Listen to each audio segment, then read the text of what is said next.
Hello, football family. Welcome into Huddle Up Films Live, episode 12. Microphone checker 1212. Here on a Wednesday night. Big day today because we got a game tomorrow, fellas. We got Justin Houston film study. Nice preview of the Bucs game tomorrow night. We'll also touch on the Browns game a little bit. Take the temperature of the team. Another full night. And with me once again, the crew is back together. Sergeant Garnett West and Miss Ashley Priyanka. Sergeant, how's it going over there, man? Living in the land of chaos? Doing okay? Yeah, everything's going good, man. Got some folks coming in, maybe in around an hour or two or something like that. But I'm here with the other side of the family, so everything's going good, man. Construction work's about to be done on the house soon, and hopefully I can not live on concrete. There you go. There you go. So, Ashley, I've been wearing the same sweatshirt now. We won, so same sweatshirt is on. But I had to switch it up. I got a haircut because we haven't won 2 games in a row all year. It's been win-loss throughout these first 7 games. So I'm hoping the haircut can put us over the top. And I would like to ask you just, I know you have high standards there. Don't compare me to somebody good looking on YouTube like, I don't know, like Simply AS10 or something. But what do you think for an old man? How is the haircut looking? Did you go with him today? Because he got a haircut today. Did y'all go to the same barber? I doubt it. I doubt it. Unless he came over and when my wife cut his hair, which I find doubtful. But well, how she does did a great job. She did a good job. It looks good. It looks good. Yes, I think so too. And of course, I do not complain because if not, then I have to get my butt to the barbershop myself, which I don't want to do. So let's check in. Speak of the, I don't even want to call him devil. We here, turn it up. Yes, sir. Yuri just got back from the Halloween store. We live. Yuri, what is your Halloween costume, sir? I know that people want to know. And a dateless night for Yuri. Usually Wednesday night is his date night. But as he told us last time, G, he told his dates, no more Wednesday nights, man. I got to go to Huddle It Up Live. What do you think about that? Ain't nothing wrong with that, man. Hey, man, he committed, man. He said hump day is for huddle it up. I like that. There you go. There you go. I thought you were going to take a left turn there, G. Way to keep it PG. Love that. I know. You caught the hump day, did you? Yeah. Don't let the hump day get you, man. My mind is clear, sir. Cosmonaut, OG gang back together. Yes, we are. Yes, we are. And that's just the way I like it. And Z the Beast with a cheap shot early. Ashley, can you respond to this? We in here, unlike our defense in the fourth. Their profile picture sums it up perfectly. That is all of our reaction once the Ravens take the field in the fourth quarter. Z the Beast, I am a SpongeBob fan. Watched it with my kids, but there were times where the kids toddled out of the room and I'm sitting there and I don't pay attention because I'm zoned into some SpongeBob. Squidward, probably my favorite character on the show. If I have to be honest, I like Sandy the Squirrel. She brought some attitude too. And Adam G. Hey, Adam G. Appreciate you. Hope you enjoyed the PQ highlights that are on the channel. I know he's one of your favorites. He's one of a lot of people's favorites. Bringing the passion, bringing the energy, leveling up. So proud of Patrick Queen. And it's just such a great sign. So, and Yuri, of course, he wants to show me privately. So with that, let us kick it off. First, don't want to look back too much, G, but a big divisional win against the Cleveland Browns. I mean, I'm looking at it. If we would have lost this game, we would have fell to 1-1 in the division, would have been out of first place, chasing Cincinnati. Instead, we are first place, and we got that big 2-0 in the division column, which, as you know, those games, when it comes to tiebreakers and everything else, we got an important win over Cleveland, even though it wasn't what we wanted. Yes, we did, Jason. The Gus bus is back. Even might have had a couple, spare tires on that thing, but he's back. He had over 16 carries with 66 yards and 2 beautiful touchdowns. I know those 2 touchdowns probably meant a lot to him. And obviously, Lamar did his thing with I forgot what they called it, the actual play with Mark or whatever, with the toss play. It was something Mark got it or whatever. But at the end of the day, on National Tight End Day, a trick play for the tight end to give the ball to the quarterback as a running back. But hey, take it how you can get it, man. I think we did a good job on certain points of the game. But I'm really happy for Gus, man. Yeah, and we didn't finish the best, and it was, once we hit that fourth quarter, it does get a little daunting, but a win is a win, and regardless, Lamar is allowed to win ugly, just like any other quarterback in the league.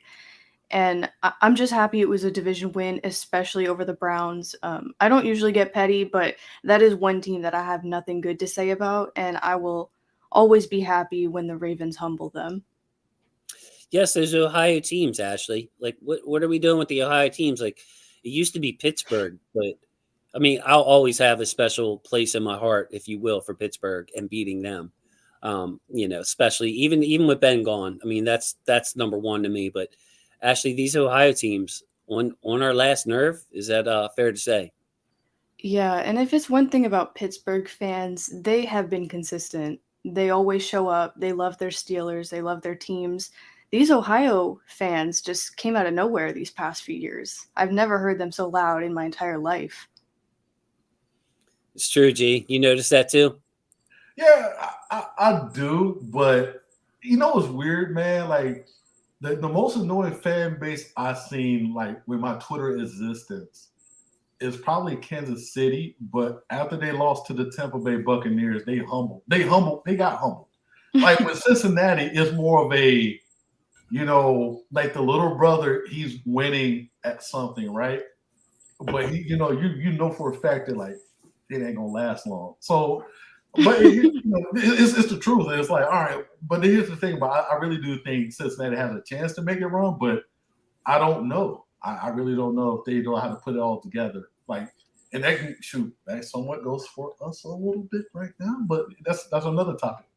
It sure does. And Cincinnati, I think, will struggle against certain kind of coverages.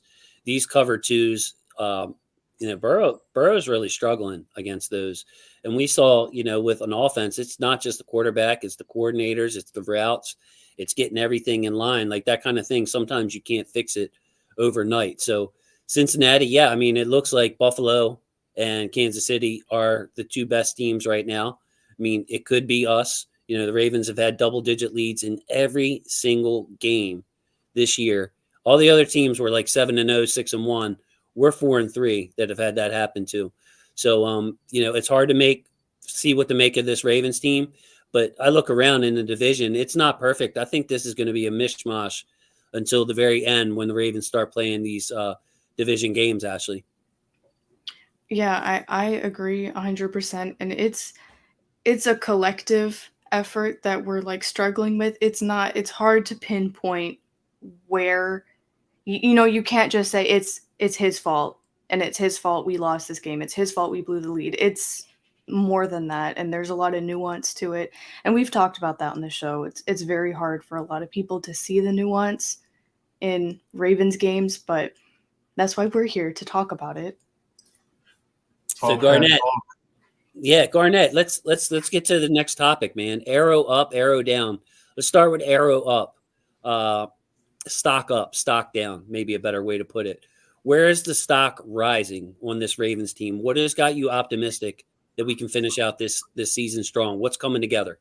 So for me, it's the defense. Yes, I said the defense. The defense that gets a lot of flack. The defense that makes you want to turn off the TV in the fourth quarter at times. The defense that, certain individuals only got one sack, but hey, it's okay, right?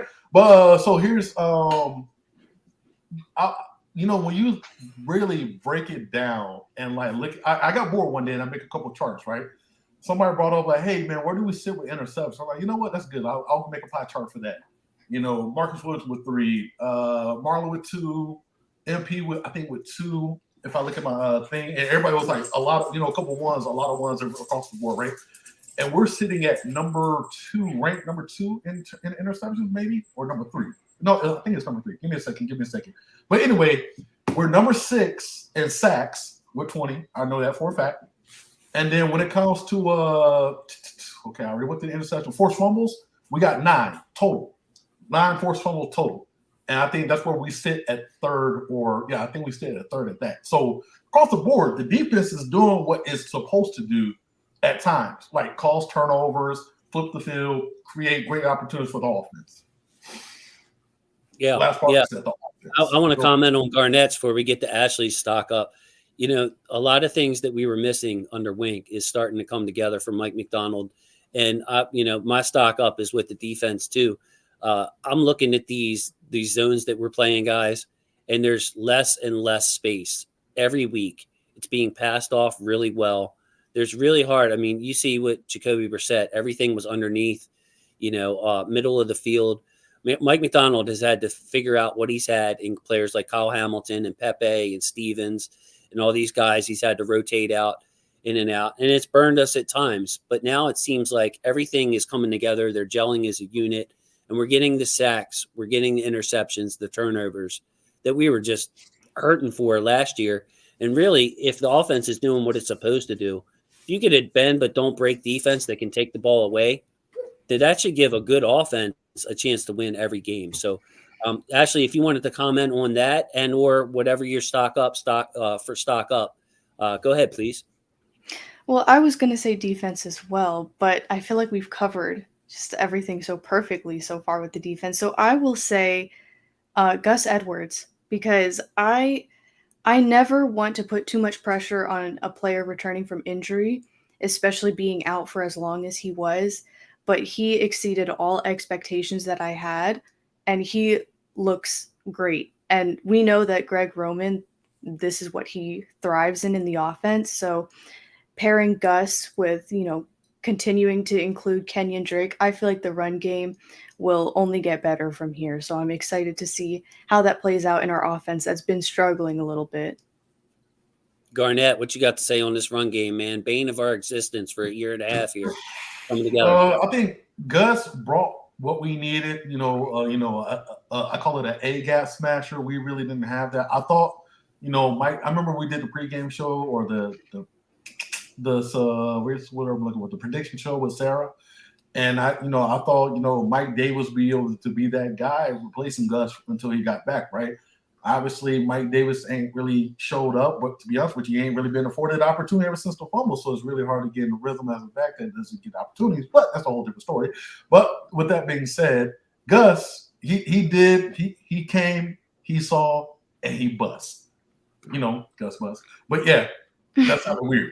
All right, back to you, Jason. Yeah, he's bussing. Bussing is a term. Hopefully, I'm using it. Gus is bussing, bro. He's bussing.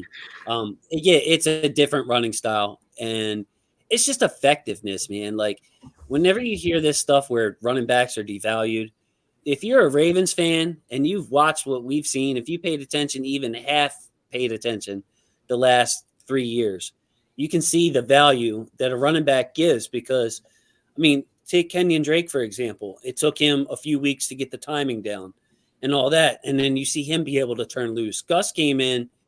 It looked like he had never missed time. I still expect his reps to be managed some. You want to take care of him coming off an injury. But, another guy that I think, that deserves credit is Justice Hill. And, every time he touches the ball, something good happens until it didn't in that last drive. But getting yards, man. Justice Hill is getting yards, giving us some explosion out of the backfield. So you'll have, if everything goes well, you'll have Gus who can get you tough yards and is elusive in space if you give him a chance. You got Kenyon Drake, who is kind of a do-it-all back. J.K. Dobbins, do-it-all back. And then you have Justice Hill. I mean, that is a really strong running back group. And when you have to defend Lamar and keep all eyes on Lamar, it's just a tough problem to have. So arrow down, I feel like we're all going in the same direction because we talked about the defense. We talked about the running game. So there's really only one area left, and it's not special teams. Special teams, by the way, came up big in that win on Sunday. Let's talk about the stock down, the arrow down. G, kick us off. I'm going to do a small portion because we're gonna jump them. We're gonna jump this person, I believe. We're gonna really we're gonna verbally critique them. We're not gonna verbally attack them because this is a PG show. It starts with a G and then it ends with an R for the last name, Greg Roman. I've been at games, we win nasty. I get it. There's a difference between winning ugly and then winning confused.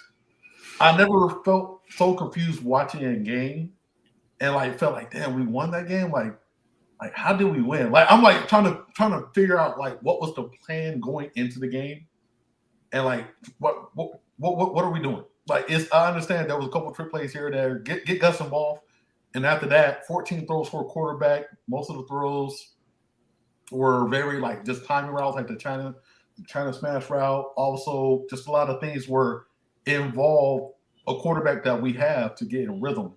And I'm not going to steal your thunder. I'll let you do what you got to say, Jason, on this. No, yeah, I'll go next then. I mean, yeah, I think the game plan was clear, Garnett. So that it was just like, look, the Browns are terrible against the run. Our run game's getting going. We're just going to mash these guys into the ground, not risk Lamar getting hit by Garrett and Clowney. And we got a game coming up on Thursday. So, like, I understand that. But, my main complaint with Roman is not the system that he runs. I think the system that he runs is a good one. And I think it's better for some quarterbacks than others. My main problem over the years has been adjusting in game and throughout the season. And this would have been a great time. We saw it on the Ravens. I believe it was next to last drive where we finally stopped this run, pass stuff. Run, pass, run, pass, run, pass. And we opened it up, threw a couple of short routes. Man, next thing you know, it was 2nd and 1, easy conversion, get the clock moving. I believe this is when Justice Hill fumbled drive. Moving the ball downfield with ease. And I really think that what Giro is doing, I don't want to say doing to Lamar, but how it's affecting, what he's doing is affecting Lamar, is a disservice to the best player that you have on the team. He needs to get Lamar in a rhythm. He needs to get him in a groove. You need to get him some short throws to set up the deep throw. You cannot put all this pressure on Lamar, and every time he throws it, it's 3rd and 7, 3rd and 8. Just can't do that. Look, I mean, we went into the game expecting to be able to batter this Browns team with the run. I get it, bro. Like, I think it was a good game plan. But when that necessarily wasn't happening, you really have to open up the bag of tricks earlier. So yeah, I've seen the evolution of Greg Roman as far as the concepts has gone. I think that he's done a good job incorporating some of what T. Martin and Keith Williams brought to the table. But still, it's the same Achilles heel to me, Ashley. It's the in-game and game-to-game adjustments. Like, that would have been a good game to spread those guys out.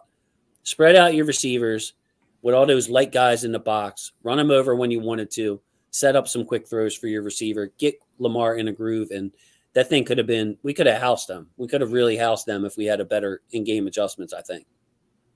Yeah, that is what is so frustrating, what I was saying about I do not like the Browns whatsoever, and it should not have come down to that at all. We are the better team by far. And what you were saying about Roman kind of hurting Lamar in a way in the system that he's running and what he's doing so far this season is kind of what Steve Young had said earlier when he said Lamar is doing what the Ravens need him to do. He has not reached his ceiling with the Ravens. And I don't know how you could have a player so explosive and generational as Lamar, and this is what we're producing. So a lot on the arrow up, Garnett, but this is a big issue just because we're going to need this passing game. We can't win ugly all the time. Like, part of me loves the fact that we won an ugly game, a close game. We needed that. But man, we got to maximize the former MVP and Lamar Jackson and get him going if we want to go anywhere this year. Yeah, and my whole thing, like, I know there's some mixed emotion with back. A lot of people will get tied in with numbers and we'll see averages or EPA and all these things. And that's cool. But at the end of the day, man, like, the whole thing is about getting to the dance and what you do with the dance, what you do at the dance, right? And all of us, we want Lamar to be successful in getting a rhythm, but it's more, I look at it as a little bit more bigger than Lamar because we're going to have to depend on, Duvernay. We're going to have to depend on Bateman. We're going to have to depend on certain other guys that guys that we drafted and we had high hopes for before the season started. So when the playoff comes, if we get there, right, those are the guys that we're going to have to depend on. Like, everybody's like, when you get to the dance, like I say, everybody knows the plan, but can you stop the plan? And, and that's my whole biggest issue with the whole Red Roman thing. like I said, like it bothers me like furiously inside the fact that it's like, damn, I'm watching this team that can be so great, but due to just it's like we can say creativity, but at the end of the day, is it really creative that you're not using the players that we think that can be good? Like you feel very strong about Prochet. I feel strong about certain people too, but we're not seeing them being used. So how can we depend on something that we don't know? That's what I'm saying.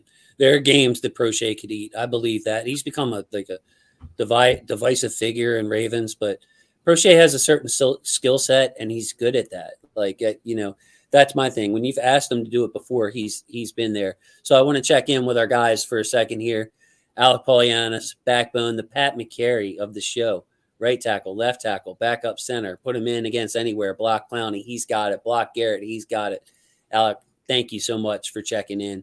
Best camera in the business. Best camera in the business. And then Dawson, back, dude. Thanks for coming back, Dawson. Appreciate you. And then Shrimp Trawler always has great thoughts. After 2012 pregame and halftime of 2022, guys played flat on D in first quarter and O in the third quarter on the first drives, then settled down. So a lot there. But yeah, man, it's just like if I had to summarize those thoughts from Shrimp Trawler, I would just say, if it ain't one thing, it's another. It's just like we plug up something else happens. It gives me hope, though, because it's not a talent issue to me. Like, I think that this team is plenty talented enough to do what it wants. It just has to get its act together overall. Let's just take the blame out of it. Let's just come together overall as a team. So we have a few minutes before film study, and as usual, we have other topics to talk about. But biggest need on this team, what position would you like to target if Eric DeCosta is able to work out a trade? I don't even want to talk about like who to acquire if you don't want to, but like what's our biggest need? What does this team need, Ashley? Do you have any thoughts on that? I am leaning toward linebacker. I know a lot of fans are leaning toward wide receiver, but I just don't see that happening, especially after, the great picks that we've already got so far. I don't think that we're going to go after another wide receiver. I've seen a lot of fans talk about Roquan Smith from the Bears. That might fully convert my dad to a Ravens fan, so I'm hoping for that. Yeah, that would be dope. I'll say that would be dope. A little backstory. It's 20 seconds long. So basically, his parents are from. So my mom, I'm from Montezuma. Well, I'm not really from Montezuma, but technically I am. It's called Montezuma, Georgia, right? So it's in Macon County in Georgia. His parents live, or they used to live, or they still live there, I think, maybe, or they moved.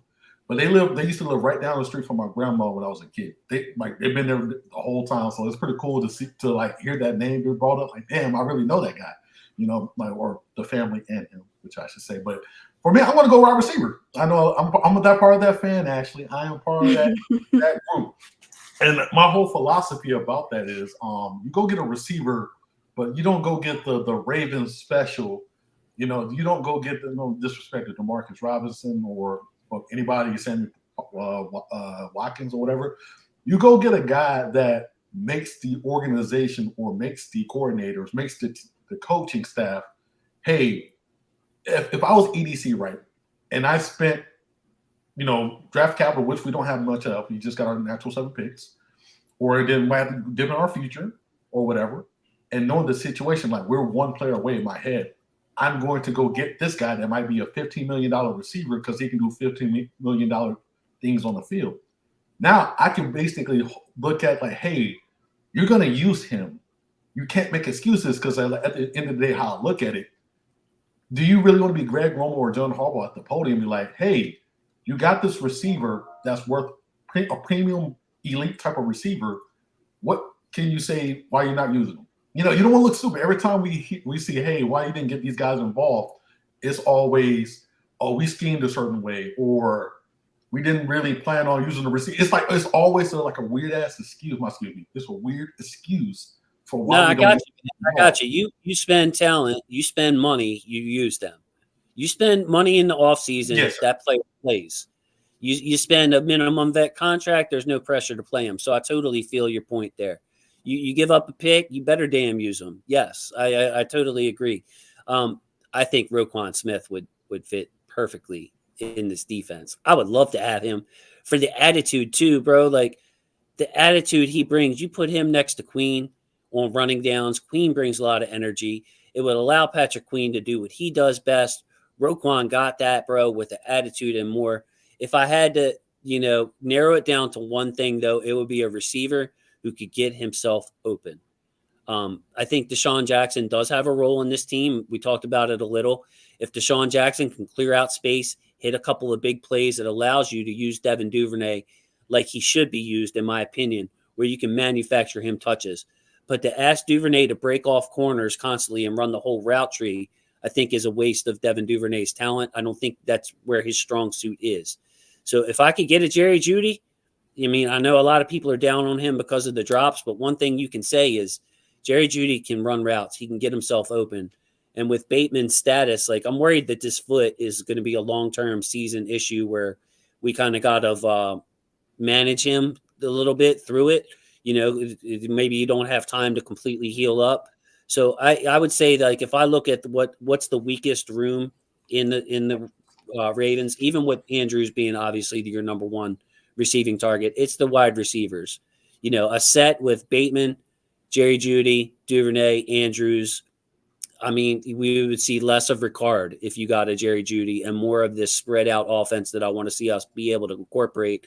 And when the game's put away and when you need to chew clock, yeah, bro, you can bring in Ricard, lean on him and Oliver and Gus Boss heavily and play different styles. So, yes, great answers there. Let's go. I want to go to our shrimp trawler. This is Jerry Jeudy.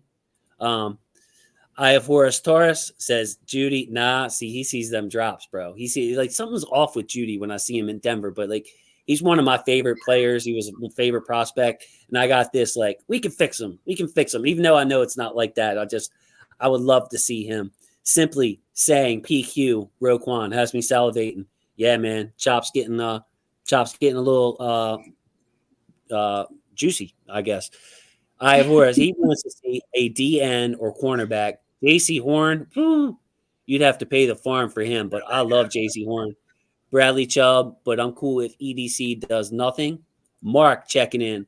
Roquan is the answer. Going to take more than what EDC would like, however. You know what, though, Mark? A lot of people get thrown off by the quality of player and what you have to give up. Roquan's in a walk year, so that lowers his value. If you're in a walk year, even if you're a great player like Roquan, he comes for less because the Bears are thinking, bro, we're either going to have to pay him or he's going somewhere else. So if you can get more than what you would get for a comp pick from Roquan, maybe he's a second-round pick, third-round pick, you might be able to get a player that could be part of your future in Roquan Smith. Sign that man up. Yeah, he was disgusting Monday night for sure. And, of course, Shrimp Trawler pointing out, Jerry Jeudy from South Florida, like Lamar, natural chemistry. And I appreciate this. Hit the like button. Ashley, can you please instruct people? We missed you for this part. Instruct the people how they can help the channel and the show. Hit the like button. Don't forget to subscribe and hit the post notification button so you never miss a post from Jason. We go live every Wednesday night at 8:30. And Jason is also posting film throughout the week, so you don't want to miss that. Thank you very much. Much better than when I tried to do it. That is perfect. So Jeff J, I like this point by him. Ashley, get in on this one, please. Sounds like we're doing what the wide receivers this year, like we had the running backs last year. A lot of spare parts. None of them can really take over in one particular aspect. Jeff J sounds like he wants a wide receiver that we can stick out on the field, ask to do a bunch of different things and forget about it and stop having Devontae Freeman for these downs, Latavius Murray for these downs type of thing. Yeah, and that's the thing is I would love to have a wide receiver. I don't want to sound like what is it called? Legion of Gloom or whatever, that side of the fan base. I don't want to sound like that. I just don't have a lot of faith. Somebody had said, I'm cool with if EDC does nothing. That's kind of where my mindset is. If you set your expectations low, you can only be surprised. So that's kind of the route that I'm taking. It sounds kind of depressing, but that's the way I'm going. We live in a depressed world being Ravens fans. Yeah. But and you know what? Go ahead, Garnett. I'm about to say this because I know a lot of people are trying to, giving Judy some little flack for the drops or whatever. But what if I told you there's a receiver on our team that's 5 points a little bit lower than Judy in drops? But I want to bring that up because I love the dude. But it's there. That's all I got to say. But go ahead, Jason. I got a little personal advice here. Don't bring that up to his mom. Oh, you called it? No. I was just saying, if you would see her at stadium, say while you're at its halftime, while you're waiting for your son to get out of the bathroom, and you're just standing next to somebody and you have no idea it's a wide receiver's mother, and you start talking to her and you tell her how much you love her son and everything he can do, and you say to her something simple like, "Yeah, he's just got to hold on to the ball, man," and that's all. Moms don't like that. I would imagine if that ever happened to me, that's kind of how I was thinking about that. Ashley, did I do that okay? Did I do that okay? You did just fine. Okay, thank you. I get a little nervous. I don't like to put business out there. So exciting film study tonight on Justin Houston. Just want to read off some stuff real quick before we start. Justin Houston has played 3 full games. He has a sack in each of those games. 4 sacks, in 125 snaps. So 125 snaps is basically 2 full games worth. You see like 55, 60 snaps a game. So the man's played 125, already has 4 sacks in basically what would be 2 games of playing every snap. He only had 16 snaps against Cleveland, 2 sacks in 16 snaps, 12th season, 106 career sacks, 4 Pro Bowlers, 1-time All-Pro. Man, if we could get this man a championship, I think slam dunk Hall of Famer. And we're going to see exactly what makes him so effective.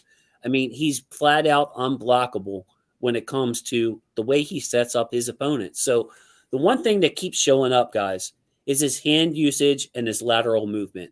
He is laterally really quick. So we'll see him be able to set up these tackles in this film study, a thing of beauty. Here he is, week 1. Joe Flacco in the Jets. Let's go ahead and let it play. So there's the lateral movement, hand usage. This was a quarterback hit, did not count as a sack. They said Flacco's hand was going forward. But watch him threaten the edge a little bit, and you can't get hands on him. I mean, it's not necessarily a bad job by the left tackle here. He is trying to get hands on him. His feet are in a good place.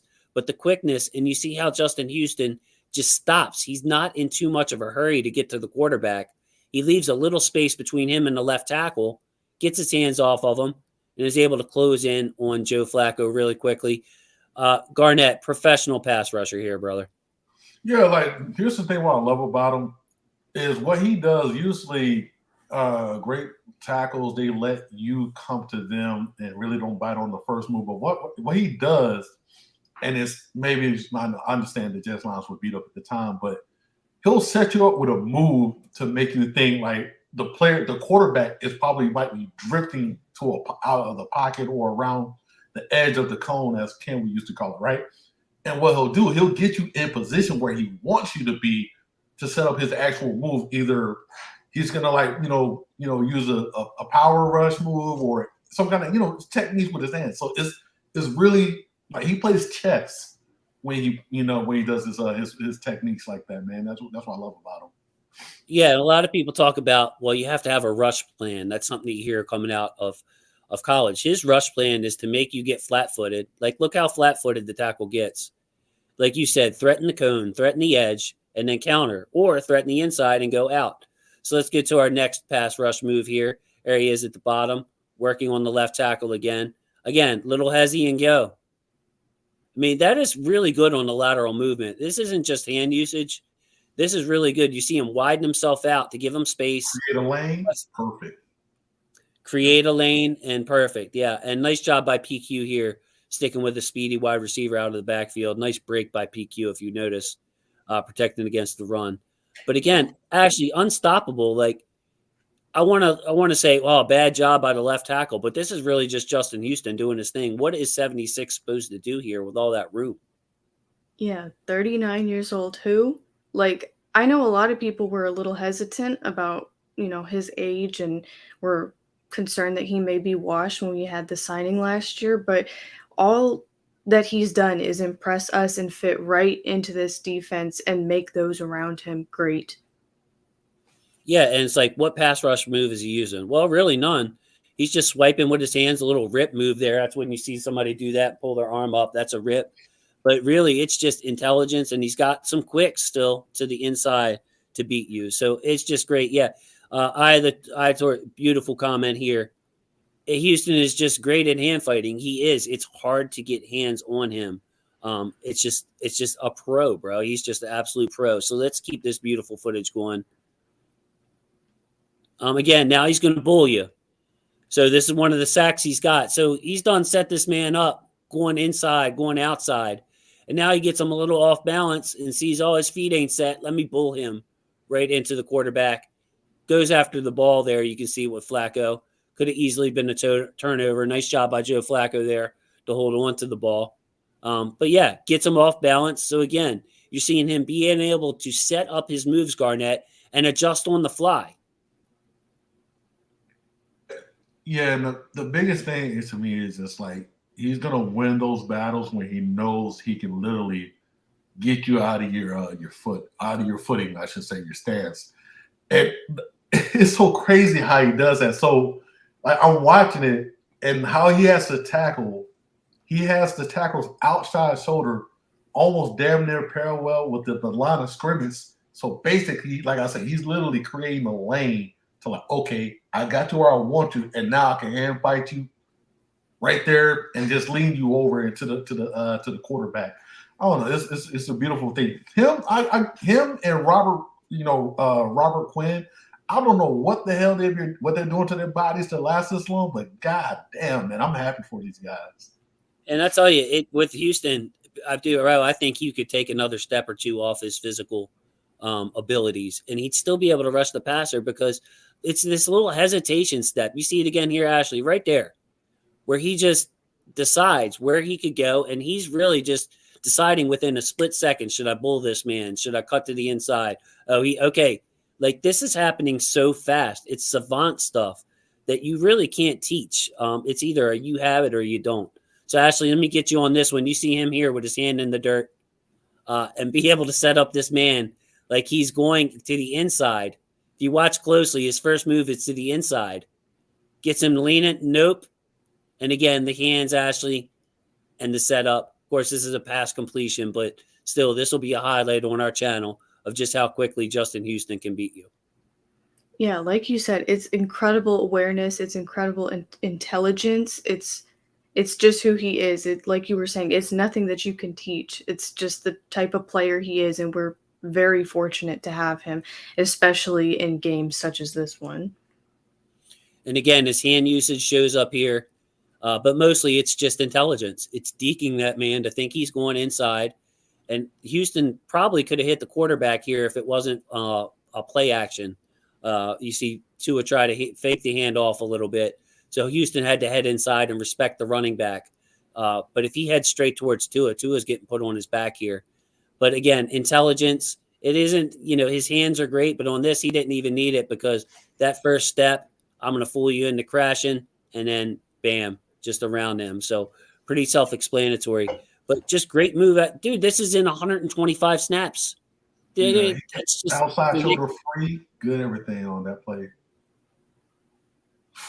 Yeah, that's a hold where the flag at. Never mind. Thank you, Garnett. I was going to say it if you weren't, sir. Where's the flag at? So, yeah, threaten him to the outside, and then bam. There's not a lot of space to work with there. Campbell is shooting the same gap, if you notice. So the left tackle, it doesn't have as much room to guard, but still, I mean, that's a hold if you ever want to see one, Ashley. I mean, that's pretty much the definition there. That's what I was literally just going to say.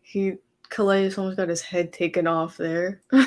Well, homeboy said, "Let me see. Let me measure your waist real quick." Let's see yeah, he could suit him up for a tux. He knows exactly what Justin Houston's waist measurement is after this. I love that, Garnett. That was really creative. But yeah, he's going to threaten the inside again, and then he waits for that man to get out of position, to reach for him. Reaching, I'm not there. And then we'll go around him. The pass rush overall, I think, is pretty good. We need more out of Adafio Way. We definitely do. Who's that? Yeah, it's been like that. So you see him get chipped here. He actually is using pass rush moves, traditional ones on this one. And that's that rip move where you see him pull his arm up and rip through. So he's going to get chipped by David Njoku. He's got the first round pick, Jedrick Wills. Get off me, a rip, finish, sack, forced fumble. Browns are going to recover. You can see Justin Houston mighty happy with himself on this one, as he should be. Life as a number one rusher, Ashley, you're going to get chipped. You're going to have people try to stop you. You're going to get held. But that does not stop Justin Houston's production. He could have had 8 to 10 sacks again last year if Wink would have turned him loose. Yeah, and toward the beginning, like just the first half of this game and, before the fourth quarter, this is exactly the defense that, like, when you look at the roster and you see it and you see all these players, especially our key pieces like Houston coming back together, this is exactly what we need to see the rest of the season, how just consistent. Yeah, Garnett, pass rusher overall, man. Overall, as in the unit? Yeah, like, what are you seeing here? Like, we got a lot of pieces. JPP looks like he's getting his feet wet. Houston, we're showing today. So the one thing I love about this whole thing about just the unit overall is when you even looking at this pocket, right? This play that's looping right now. Look where Brissett can step up to. Literally, there's right there. He's literally, I can't step up this, and look at that. Boom, I can finish. So my whole thing is I love this pass rush from the interior out. That's how I look at it. This is why I think we're all been dying to see like just the interior push, being able to win those battles when the opportunities come around, and then be able for them to capitalize. Shoot, Campbell got 3 sacks. I think Matabuke, he has 2.5. Obviously Travis Jones opened up the game against the New York Giants with a sack, but hopefully there's more to come from him. But like a lot of these sacks that we're getting are like coming from the interior, which is beautiful to me. That's right. Calais is playing too much. People complain about that all the time. Calais is playing really well. There's the next play for you guys. More of the same, bro. It's just Justin Houston being too much to handle. Of course, he's going to force the double team there. The guard has to help him, Garnett, and that's going to help Calais continue to penetrate into the backfield. Actually, that's Matabike on a little twist there. But yeah, and no ways there to finish him off. Got to check it down to Njoku. Good job by the cornerbacks on this play. You can tell even from this angle because he can't release it where he wants to. And then by that time, the pass rush, Houston in his face. So again, not a highlight that you'll see a lot of because no sack, nothing really. It's a completion, a positive play for the Browns. But Houston taking up 2 players on this play, Ashley, you got to, when Justin Houston's in the groove, Ashley, you've got to pay attention to him. And if you're a guard, you got to expect to be able to help with him. Yeah, and just like you were saying, how this isn't going to be on everybody's highlight reel, I just want to thank Jason for, taking the time to make all this film for us to look at each week, and I know everybody appreciates it. I literally learn something new every week because I'm a film novice, I'll say, and I don't know all the terms. I don't do it in my free time. So having somebody as knowledgeable as Jason and Garnett chiming in as well, it's really helpful to me, and I'm sure it's helpful to a lot of people out there too. Yes, Thank you, Ash. I appreciate that. I really do. But yeah, I mean, I love it. It reminds me of like we used to spend Mondays after our game on the weekend, looking at this. And there's nothing like being in the film room, Ashley, when you make a play. Like imagine you being Justin Houston, and the whole team, the whole defense watching this together with you, and then being like, "Damn, man, Justin Houston." Or if you mess up, you know what I mean? It's like, man, imagine all your teammates that you're responsible for watching you mess up on the same thing over and over again. Like it takes me back to high school a little bit. I just love the tape because you can watch it over and over again. So yeah, I really appreciate that. But yeah, Justin Houston again, just a great, like I said, the amount of moves. There's another one. How quickly he gets to the quarterback. Obviously, this is a design screen run. If something doesn't go right, if something goes wrong for the Browns on this play, I mean, Jedrick Wills is a first-round pick that he's going up against here. and he can't lay a hand on him. He tries. Look at that hand punch. Justin Houston's hand usage is just top tier. I mean, he's swiping Garnett. He's swiping 2 hands on this play, 1 with each. Yeah, man. You know how like quick your hands. That's crazy. It's one thing to be quick, but like a second nature, like instinctive to know where that person's hand's gonna be at, and to literally shed them off that fast, man. This is pretty ridiculous to me. Right. Can't And believe. Ashley, remember we were talking about Ashley when another film started the eyes, how you're seeing through the guy. To Garnett's point, Houston's eyes looks like it never comes off the quarterback. Like he's fending off both of this man's hands without even looking. Yeah. It's just like we were saying, he's so aware all the time. He's so intelligent all the time. And whenever he's not playing, it is lacking on the defense. You can tell that he is missing from there. So I want to take a break right here and talk about Tyus Bowser. So we're doing real well. We got 13 minutes left before our guest. Tyus Bowser, I think, is going to help this whole unit because he can hold down the strong side. And instead of having guys like Malik Harrison and other guys that we've had on the edge, some guys off the street, Tyus Bowser is going to be playing that position at a high level, even if he's, eased back in and only plays 30 snaps, then 40 snaps like we've seen with Ronnie. But what it's going to allow people to do is we're going to be able to use Justin Houston like he should be used. We're going to allow to use JPP the way he's going to be should be used. Excuse me. He's going to allow Oweh to get off the field more. You're not going to see as much Calais Campbell on the edge. Calais can inside dominate these guards and centers. Matabike, same thing. So, like, when Tyus Bowser comes back, even if he's not 100% Tyus, just being able to play that position the way he does, no tells, Ashley. Tyus can rush. Tyus can drop. Tyus can do whatever.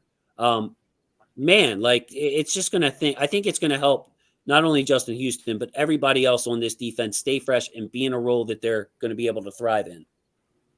Exactly. And that's some of the nuance that, we were talking about earlier, is that these players have been displaced in the defense because of Bowser's absence. So when he returns, everybody's going to be able to do what they do best, where they're supposed to be. It'll make it easier on McDonald to, help them be great. And then Ojabo coming back soon as well. That is a position we were lacking in severely at the beginning of the season, and now we're finally seeing it come to be what it was supposed to be. When you're looking at that roster and you see how stacked it is, you're going to see all these players play the way they were meant to in the positions they were meant to. Yeah, Garnett, I was disappointed that a guy like JPP couldn't have been signed before the season. No offense to Steven Means or Vince Spiegel. Those plans went, was nothing we could do. They got injured. But to have a guy like JPP sure feels good in there because he's rounding back. He's getting better every week. But I think, to the original point, Bowser's going to help everybody just be able to be themselves and not be this like half coverage guy like Jason was talking about in the comments. Half coverage, half sack guy. Like I expect Bowser to add not only to his position but to other positions. Yeah, I'm hoping, man. Like me, I'm a little jittery, guys, about guys coming back. I want to see what it looks like. Feet in the grass or turf, wherever we're at. Hopefully, it's grass, not turf.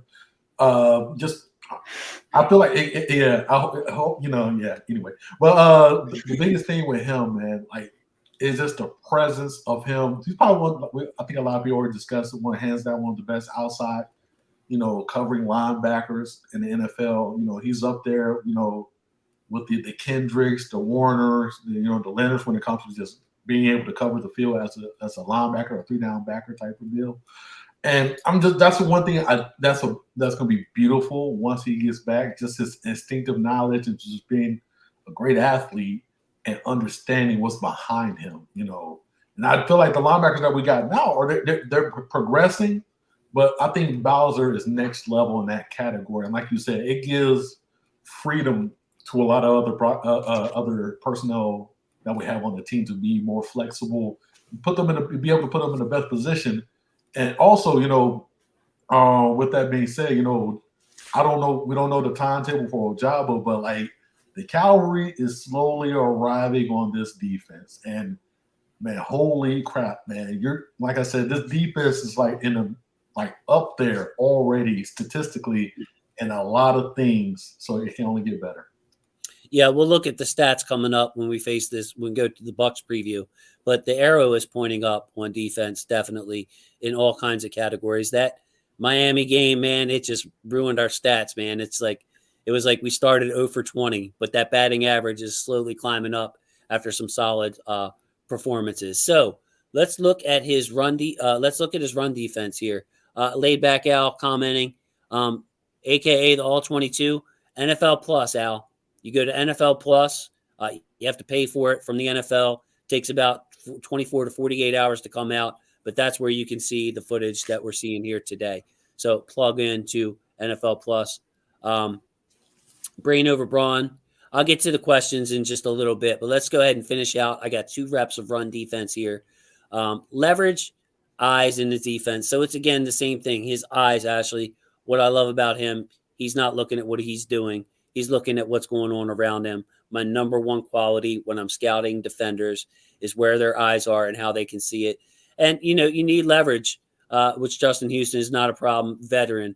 So you see him crash right there, a little bit of physicality, but he's able to stay on his feet, Garnett, anticipate the contact, kind of minimize the contact a little bit, and finish in on the ball, get a piece of the ball carrier here. Yeah, man, it's crazy. We always tell, well, I say not we, but coaches always used to tell you, get low, but also be able to have the strength, have a good base and get low as you can, because the lowest man win, right, with leverage, obviously. And what in the video, just literally, if I was a coach and I'm trying to teach somebody stuff, he's literally putting out a teaching clinic right now, in my opinion, when it comes to Houston. And it's somewhat unfair, to be honest with you, because now I'm telling you, hey, I want you to be this damn good, which is really man, Houston is Houston, man. So, but he's teaching you literally the fundamentals of what you should do. You might not do it Houston good, but you'll do it good, hopefully. Yeah. Right. Something like this sticks out where he's minimizing the car crash, which is the pull, and keeping his eyes on Michael Carter somehow. Just a great job. So the next one is more conventional. This is what you see, a run to his side, sealing the edge. Again, the eyes. Look how quickly. I want to go in fast, regular motion for this. How quickly he's able to see where the running back is and get in on the play. Another nice job by Mr. Calais Campbell, by the way. He always shows up on these film studies doing the right thing and being there, as he was on the play before this.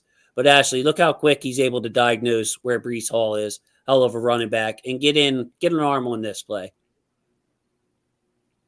Yeah, and his physicality on top of everything else good that we've said about him is something major that our defense has struggled with for as long as I can remember, just this younger defense. So it's great to see a guy like that just not be afraid of contact like that. Yeah. And then, I really can't say too much negative about 76. I think that's Fant, by the way. I apologize for not looking at his name, but he's doing what he's supposed to be doing. The hole is there. Does he overset a little bit? Maybe, but I mean, he gets on Houston very quickly, and Houston's still able to do something with him and get in on the tackle. Like I said, when you're setting the edge, your first job is to make sure that guy can't get outside of you, which he does. Breece Hall, if you notice, there's no chance of him going to the sideline on this stretch zone. The hole is very clear, but Houston recognizes that, is able to keep discipline, and then pound down on the ball carrier. Again, his eyes, look at it. It's just he sheds and gets off on there. So hope you and guys enjoyed the film study of Justin Houston. Ashley, as usual, due to her busy work and maybe an upcoming trip, will be leaving us shortly. But Ashley, Justin Houston, the whole pass rush group seems to be rounding into shape. What do you need to see from this defense as a whole in general for it to take the next step, for it to be able to, quote unquote, win us a game when whatever's going on offense, to have our defense step up and shut down a more high-powered team, to be able to get them to punt and to give Lamar and Giro and company more chances? I just want to see consistency, and as our injured players are returning, and in turn allowing our other players to fit into where they belong on the defense. I have very high hopes for the defense. Actually, I feel like since we're already doing well within the division, I feel like the defense is going to come in and that may win us playoff games. I know that that's it kind of an unpopular saying now that defense wins playoff games and championships and all that, but it is you have to think about it too that when our defense does crumble, our offense isn't seeing a whole lot of playing time. So once, players like Patrick Queen who are seeing almost 100% of the snaps every game, they're burnt out, they're tired. And I know that they're professional athletes and I don't for them, but you have to feel for them there and you have to understand that. Yeah. And I mean, Garnett, look at Jason's comments here. That's a lot of effective type players, bro. A lot of effective players. Mix it and match it as you want. You know what I mean? Like, what does the other team struggle with? We have a lot of options here coming up in the pass rush. Right, we do, man. Like, and that's why I said earlier is this team has a buttload of potential on the defense, man. There's a lot of things we can do, a lot of fronts we can do, a lot of personnel mix and matches we can like to do. A lot of people can stay fresh if those legs are under a lot of these guys that are coming back. Yeah, but Green over Braun with a yeah, comment here. Garnett, I'm going to give my thoughts, and if you and Ashley want to follow up, that's fine as we transition over here. Why are defenders playing so deep on many passing plays, and any running back out the backfield or releases late doesn't have a defender within 10 yards of them? Yeah, it's a bend but don't break defense, and we've seen it be able to pay off as far as the quarterback having to hold the ball, getting sacks. We've seen it as far as the turnovers, the tip passes.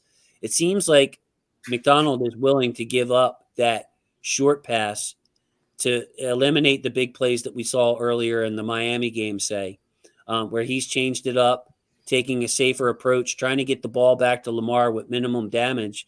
And I think a lot of this, where you're saying defenders within 10 yards, that has slowly gotten better over the last few weeks. I think guys are getting used to the system.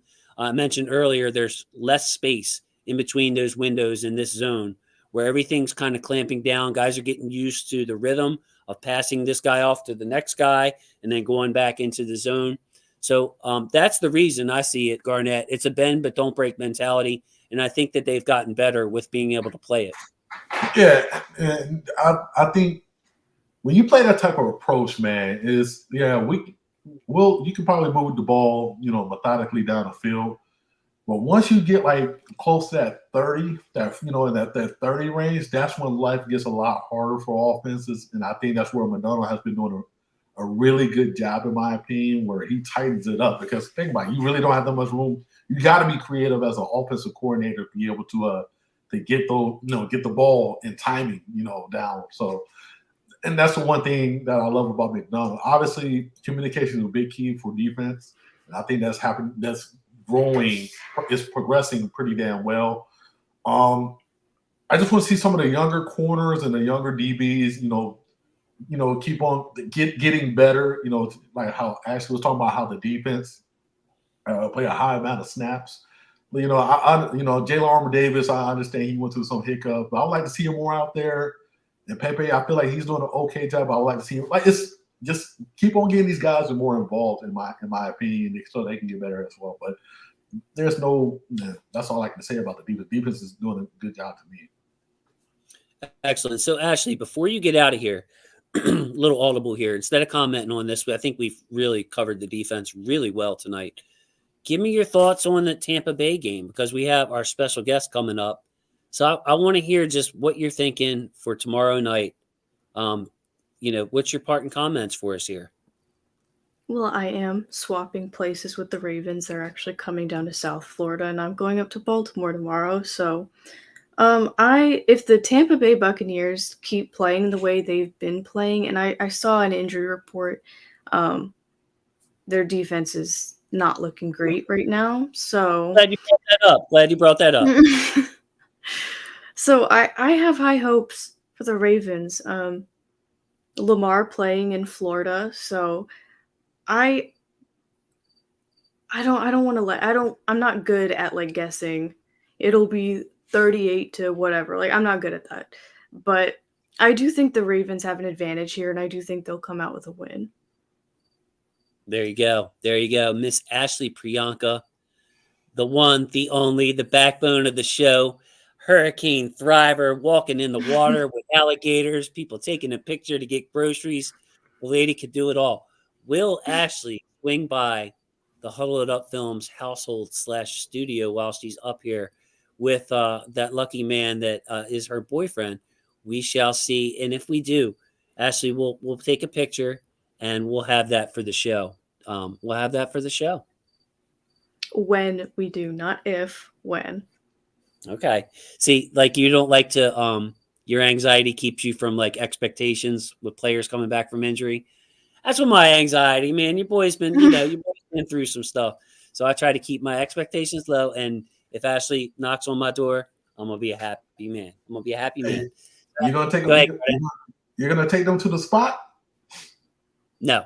I'm not taking them anywhere, bro. My house is boring as hell.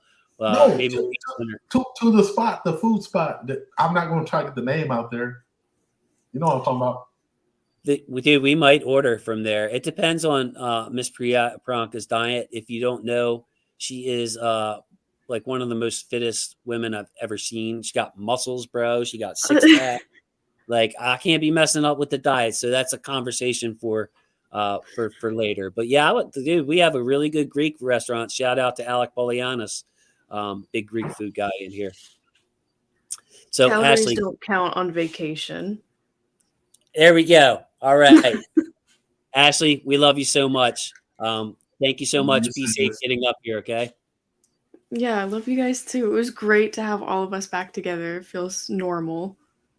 It does. It does. Till next week. Yeah. High fiver. Yeah. All right.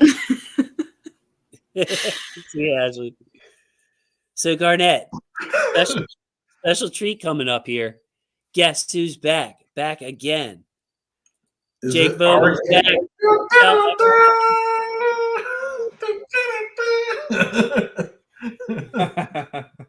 Oh yes. Man, how you guys doing? Man, fuck. I mean, excuse my language, but yeah, man. It's like what is this? A goddamn 2021 back again? I love it, man. I know. Like that. So Jake, I don't want to forget because we can get carried away quick. What's been going on with your work? Tell everybody. I know you're a stay busy kind of dude. What's happening in Jake Vogel's world? Yeah, things have been going well. I am transitioning jobs, so this is my last full week at the brewery, and then I have 4 days off next week, and then I'm moving into a new job. Yeah, go Dogs! There we go, Jason. Yeah, so I'm excited for that, moving into a different field of work. But as far as football stuff goes, which is why everybody's here, I'm very active on Twitter. I'm not really doing much podcasting right now. I previously was doing a show called First and Goal Pod. You can still check them out, but not doing that regularly. I still make picks on Tally site, and I'm always talking Bulldogs and Ravens. So check out my Twitter handle. It's right there at Real Jake Vogel, and we could definitely chat it up. So, Jake, this is taking us back because, of course, last year, man, we had a ball together, you, Garnett, me talking about whether Wink was going to go into full Wink mode or would it be a half Wink or no Wink. Dude, we got to talk about Wink last week, which was a throwback. We were thinking about you. And we were like, man, is Wink going to go full Wink on his old team? Man, it seems like he will. Maybe he'll half Wink. Well, Lamar's been struggling against the blitz lately. Well, yeah. So here we are in your wheelhouse, bro. Specialty, this Tampa Bay game. Ashley brought up the injury report, so I have it. Look, man, on the Ravens front, Mark Andrews didn't practice all week. He says he's good. The other player that's out, Calais Campbell, due to an illness, is out. But I'm looking at this report, Jake. It's looking like a lot of full practices, limited practices. Looks like we'll be good to go aside from Calais and maybe Mark. Yeah, and I think the obvious one that's really scary for Ravens fans, including myself, is Mark Andrews, because we've seen the Ravens offense without Rashad Bateman, but we have not seen the offense without Mark Andrews, who's truly the wide receiver one, even though he's a tight end. He's such a good weapon, and this past week, even though he was ineffective on the stat sheet, he's still valuable. Even if he's being taken out of the game by an opposing defense because of the attention that they're giving to him. So if Mark can't go, I am really not confident in this game, even though Tampa Bay's defense definitely looks decimated at this point. You guys ready for me? Y'all want to hear what a madman sounds like? So I'm ready. I'm very curious to see what it looks like without Mark Andrews. Ooh. Like, I'm serious. Like, I don't wish ill will on nobody. Hopefully he's there. But I want to see what Giro does without Mark Andrews. I want to see, does this create an opportunity for Likely?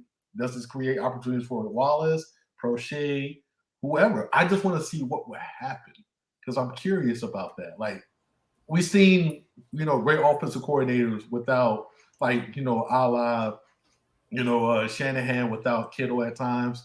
Seen him with, without Ayuk, and it's maybe just Debo or somebody, and he gets other people involved. So I am Thanos. I am the mad one.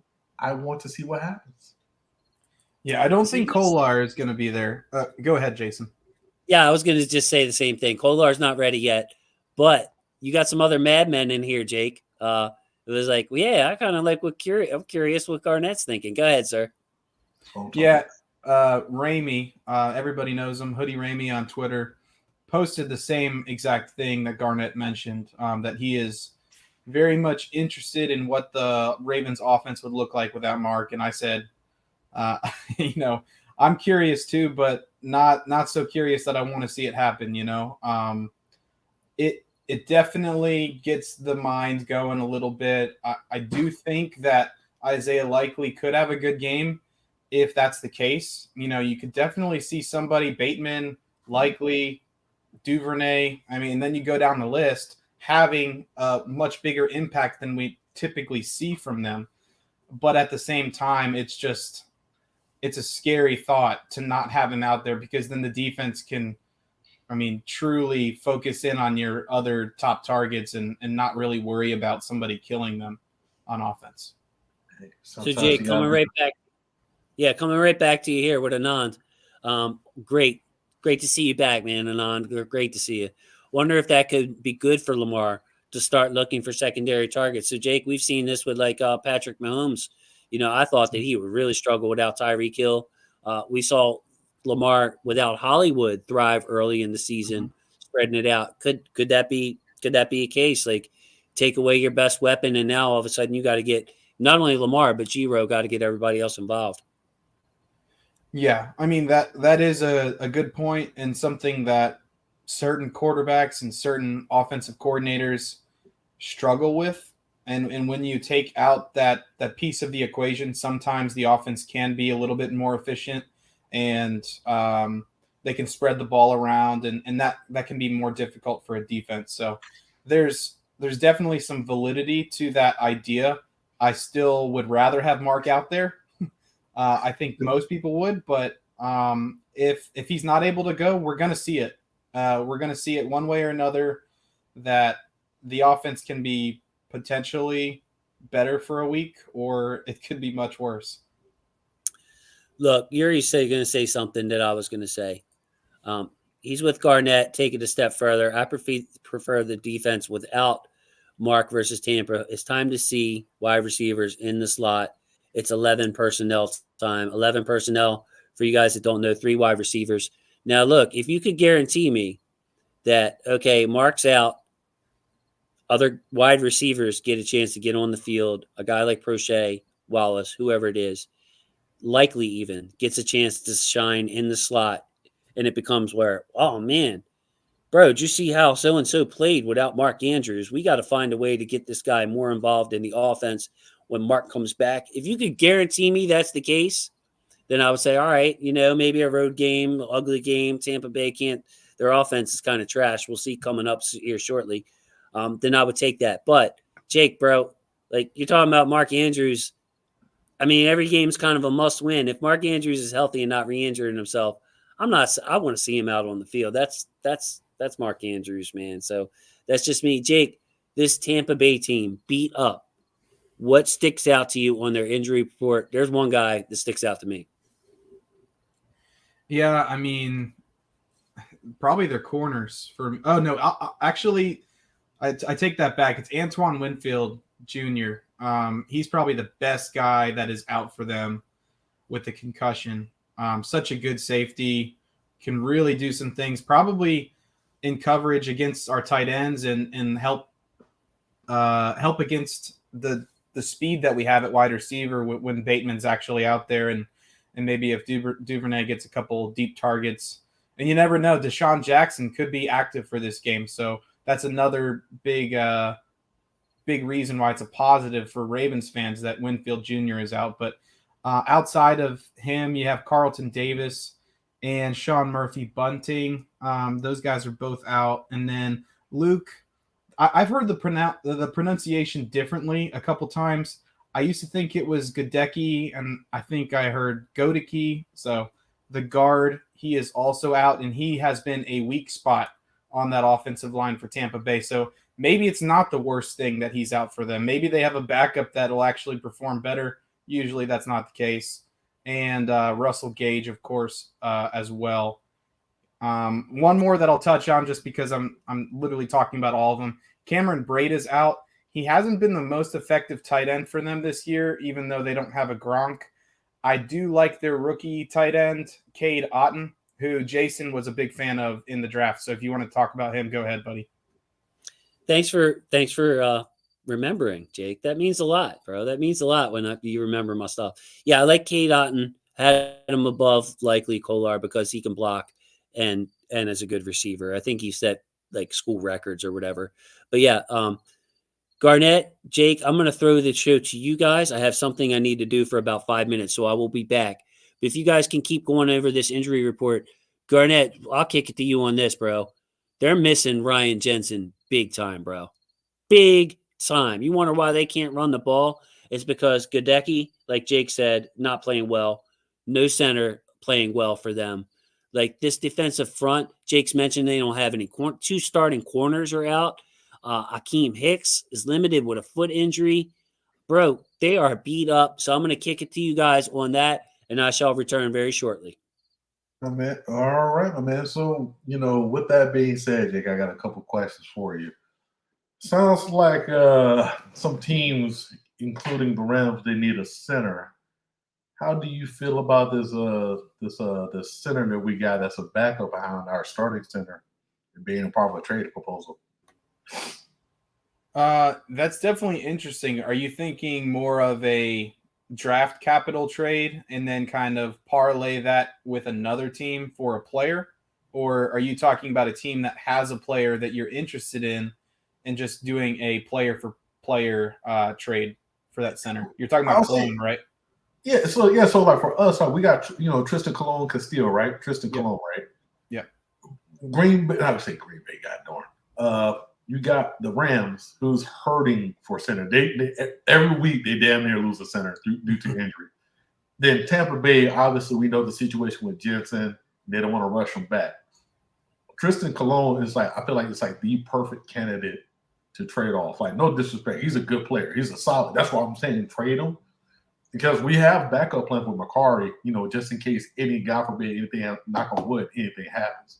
So I feel like there's proponents for us to literally get something in return if we want to create draft capital, or we want to make a push for maybe a game-changing type of player on offense. So I feel like there's pieces there, but the way we can put it together, that's what I'm curious about. What do you think? Yeah, so I think that is a really good point, and he would be a good player to, put out there and try to get some draft capital for. The teams that you're talking about, the Rams and the Buccaneers specifically, don't have a piece that I am particularly excited about on offense for the Ravens or defense, honestly. But I do think we could get some draft capital for Cologne and then maybe package that with something else or another Ravens player to a team that has, say, a wide receiver or a corner that could really help this team. You could also go with an edge rusher, but I feel like that group is finally getting beefed up, that they might not go in that direction. So I would probably say wide receiver is the spot that most people are targeting for the Ravens, and that makes a ton of sense to me. Yeah, man. So that makes complete sense about that. They really don't have anybody. We don't see them giving away Godwin. We don't see them giving away none of those type of names. Rams, they're not going to give away Van Jefferson. I don't believe that. Obviously, there's nothing like that. I don't know how they feel about the Allen Robinson relationship that they have, but then the fact that we still have to create some kind of cap room if we wanted to get him. Man, it just gets me where the trade deadline is right there. Like I said, those two teams, they need a center. Tristan Cologne, I feel like it can be serviceable during that time for them. Obviously, I don't know who will want Boyle, but I think somebody will want Boyle. I feel you can get away with getting a 6 or 7 round pick for that guy. I believe. I feel like there's ways to like finagle. Is just the fact, are we going to see that happen? Oh my! But yeah, but I don't know, man. It's really curious about this trade. I'm really curious about this trade deadline, and I feel like something's gonna happen, but I just don't know what. Great to see support from the LBHT crew and Hendo, man. I love you guys. Try to check in. I got to check in with LBHT last week. I was ahead of the show prep, so that was great. And of course, Hendo, every time I see him, man, I catch him on Coach Evans' roundtable. I just love these guys, man. I really appreciate y'all swinging by and just saying something, man. It really, really means a lot. So we're talking about some trades to some center needy teams, some O-line needy teams. I think that a lot of that would have to do what they feel about maybe Daniel Faalele, because Pat McCary, as we've seen, man, we've needed him at left tackle. We've needed him at right tackle. If something goes down, McCary is our backup center, is why I'm saying that. So in order for us to set somebody like Tristan Cologne free, we would have to say, all right, well, McCary is our backup center and not mess around with him playing tackle anymore. So, but yeah, man, there's a lot of, you never know who's available in trades. The salary is one thing. Maybe the Rams will be willing to eat Allen Robinson's salary, and the Ravens would just have to pony up a higher price for a guy like that. So yeah, a lot of injuries on the Bucs side, man. It's kind of weird to see a team more banged up than us, and we've seen it for a couple of weeks straight. Short week, man. All hands on deck.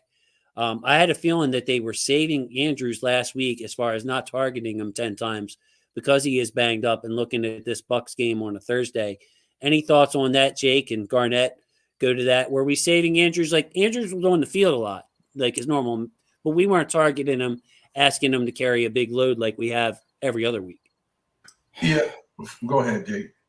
Yeah, it's tough to say because of the snap count that he had. Like, he was very much involved in the game. He was mic'd up, which I thought was an interesting choice if they were going to save him from getting targets. Lamar only threw the ball 16 times. He had 20 something dropbacks. I know you would know the numbers, Jason.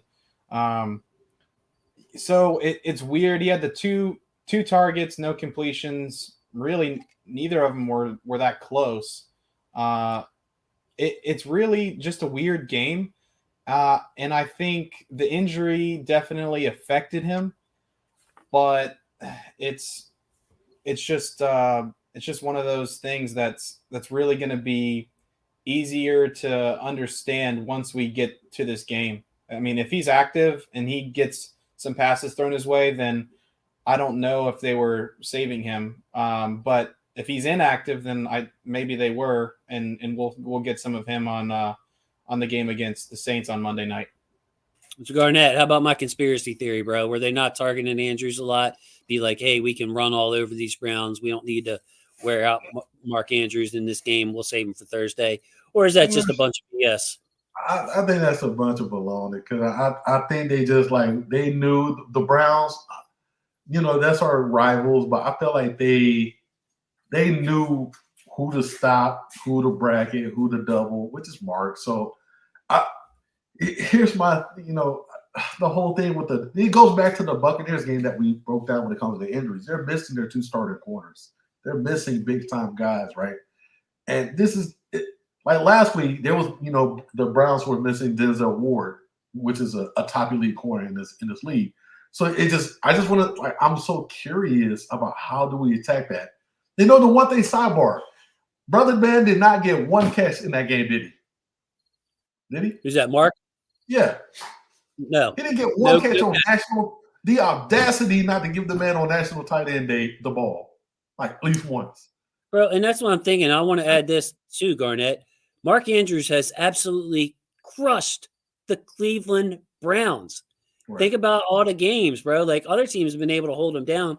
The Browns didn't really add anything to their defense. They got the same Grant Delpit linebackers coming after them. Like it just seemed really odd to me that we wouldn't use Andrews against that team who he's historically just absolutely crushed.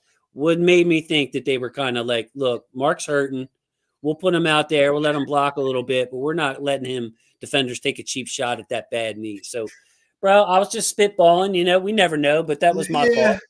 No, you're good, but it just made the only reason I'm making all the fans because it makes me so like frustrated with Greg, man. It's like I feel like the biggest thing with Greg is like he wants to he tries to counter defenses, but end up countering himself more than anything.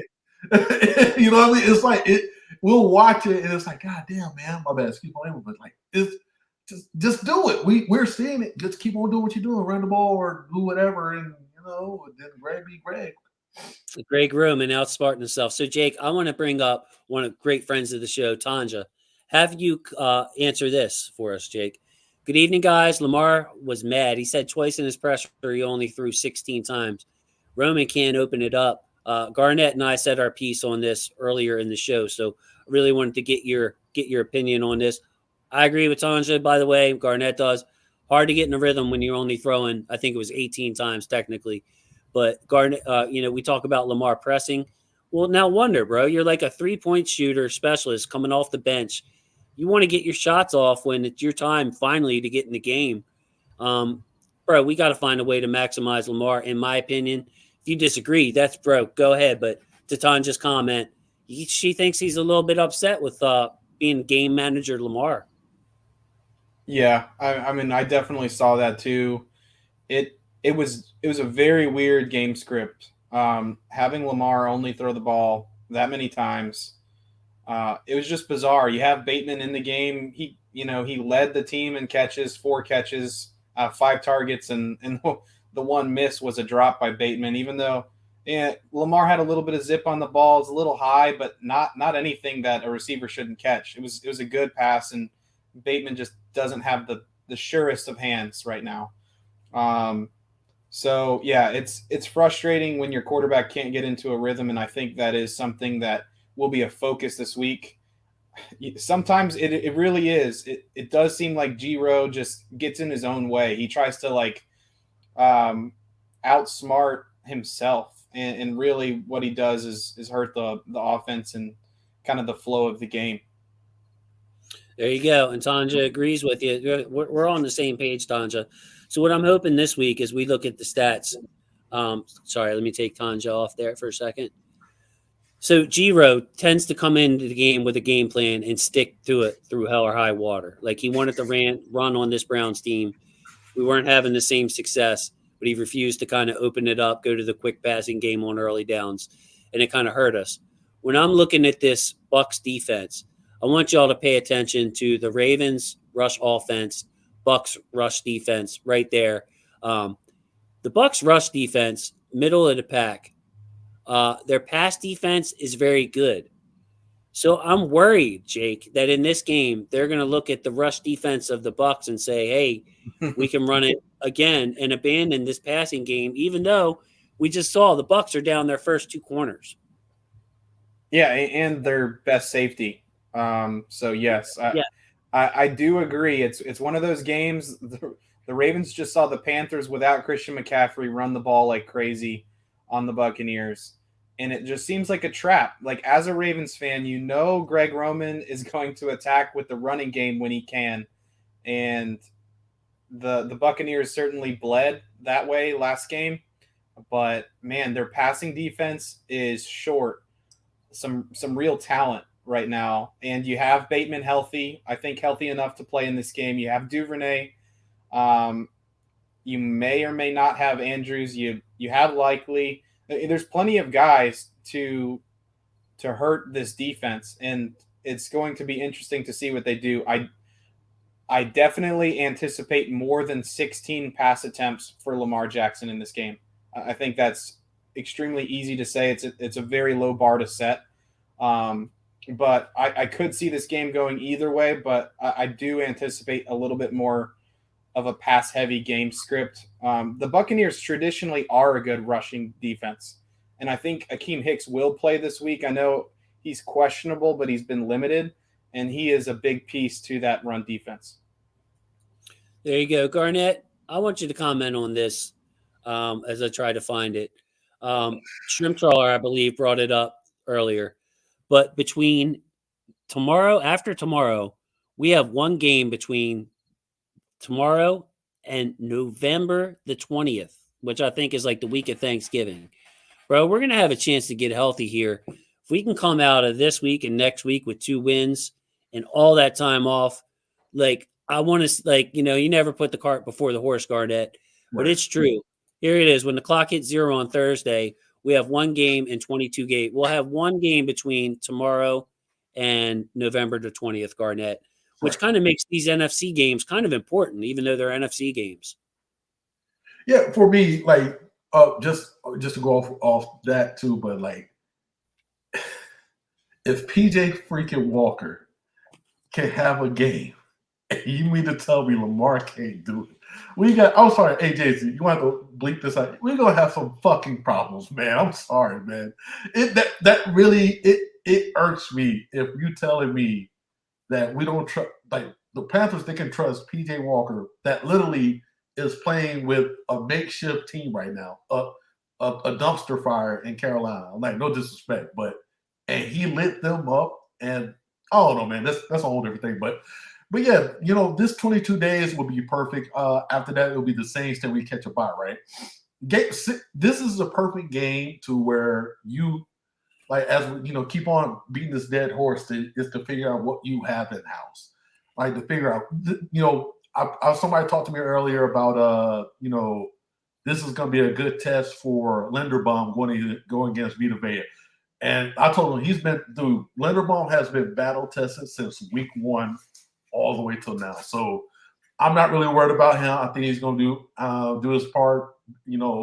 Ben Powers, I'm sorry if your dad watching, tell him I love him. He's a good man. He raised a good child.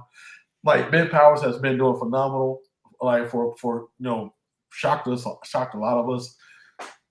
Oh man, but I really do think for us we need to expose their secondary. I'm not really like I feel like we're gonna be able to do the ball, run the ball a little bit. Obviously Lamar power a little bit, but I want to see if Justice Hill finally got his hamstring right, good to go. See those cuts, get them out in the open, man. A couple more sweeps.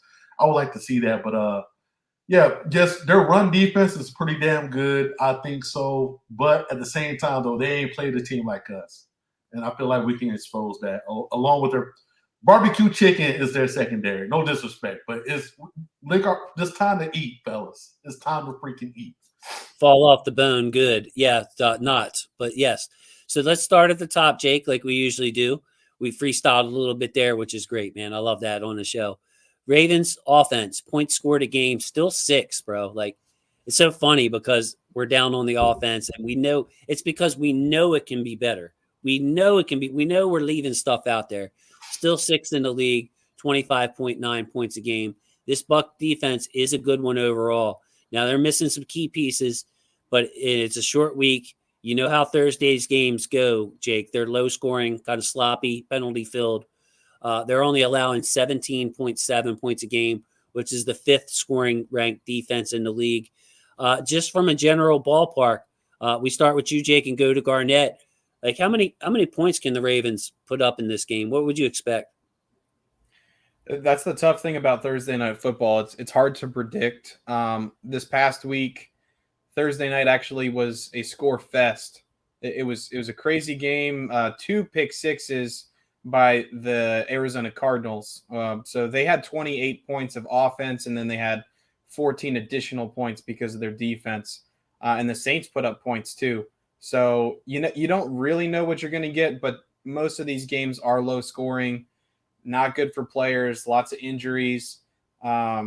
So I definitely think the Ravens can get that 17. I think they can do much more than that if Greg Roman has the right kind of game plan and play calling up his sleeve, where the Ravens could easily get 3 touchdowns and a couple field goals. I like that number 27. Sounds pretty good to me. If we get to that number, I will be pleased in this game against a good Buccaneers team that should, in theory, want this game even more than the Ravens, even though I hope Baltimore has the right mentality to go into Tampa Bay and take this game and kind of put a real damper on Tom Brady there. Yeah. For me, I don't know where I sit. I just after my little rant I had, I feel like we should literally hit them with at least I'll say a 30 burger. Usually people say 40 burger, but it should be over a 30 burger, man. And hopefully half that 30 burger is coming in the second half, man. Just finish. I know that's the most overused words by John Harbaugh himself, but it's time to finish on offense, fellas. I'm just tired of coming out flat in the second half, and we're just sputtering. We're just literally just relying on Lamar. We're relying on something to happen or something, the defense to bail us out, and then obviously sometimes they just can't bail us out. But yeah, man, I just want score wise, it should be over 30, and whatever how we feel on defense, maybe play 14, 30 to 30, about 30, 14 or something like that. That's what I'm hoping for, and I'm fine with that. Just score some points on the back. My bad. Excuse me. Yeah, I was going to say, people want to comment in there. How many points do you expect the Ravens to score? What would be a good day for you? What's a score range? If you want to go ahead and type it in there, go ahead. Justin P. already in there. Hey, check out Justin P. Keep that same energy sports talk here on YouTube. Been on the show before. Great guy, man. Justin is a great guy. Got his coach, AJ. He's calling a Justin Tucker game-winning field goal. He's saying 27 points for these Ravens. That would be, dude, I would take 27 points on a Thursday night road. I'm a little more conservative than the guests here. I would take a 27, man. If you could ask me right now, I'd say good luck, Tom Brady, trying to match 27 points with what y'all got going on in offense. So the Ravens rush offense, we touched on it a bunch tonight. 5th in the league in yards, 5.4 yards per carry. And finally, it's not just Lamar, Jake. It's the running backs carrying the load. The Bucs rush defense, despite Akeem Hicks, Vita Vea, some Rough Riders, Devin White playing middle linebacker, they are a middle-of-the-pack rushing team, and they let Carolina, who traded Christian McCaffrey, run all over them, run them out the building, lost 21-3. So, Jake, Ravens rushing attack versus this Carolina rush defense. Yeah, so I definitely think the Ravens are going to run the ball a fair amount in this game. Lamar could have a couple big plays. You just got to watch out for the speed of Devin White. If he actually wants to tackle in this game. I know he's struggled a little bit this year. And the share of the running back carries is one to watch. With Gus Edwards getting that 16 carries last week, that's the most. That's more than J.K. Dobbins has ever had in a game in his short career. By the way, Dobbins has only played 1 year, guys, and then part of the season he didn't play last year. He was drafted in 2020. So we got to keep that in perspective when people say in his whole career. It's like not a big sample size. Anyways, Gus Edwards, he looked really good. He is the only back that the Ravens currently have that I see breaking tackles, fighting through contact. I really like that about him. I could see this as a big Justice Hill game. Garnett was talking about him. He looked good apart from that fumble. It just depends on if he goes in that doghouse that John Harbaugh very much loves. So it's going to be very tough to figure that out. So for fantasy football purposes, if Gus is playing, I would start him over the other guys just because of the goal line work. But it could be a heavier workload for Drake or Hill than Gus just because of the short week and coming off that injury. Garnett, yeah, you're gonna really run to take Gus off the IR and give him a workload to get 2 weeks in a row. Like, how are we gonna split these carries, bro? I really see. Hopefully, to me, go back to Justice Hill. Give him the confidence, boost up the confidence. Just show him, hey, stuff. What Lamar said to what did he say to? I forgot who called him out. Hey, pimps F up. He said something on it was a reply to the bad game against the Giants. But anyway, I ruined that. But go back to Justice Hill. Let him get his confidence up. This is my thing. Give him more than 6 or 7 freaking carries. Let him get in the rhythm. And let him shoot his shot, man.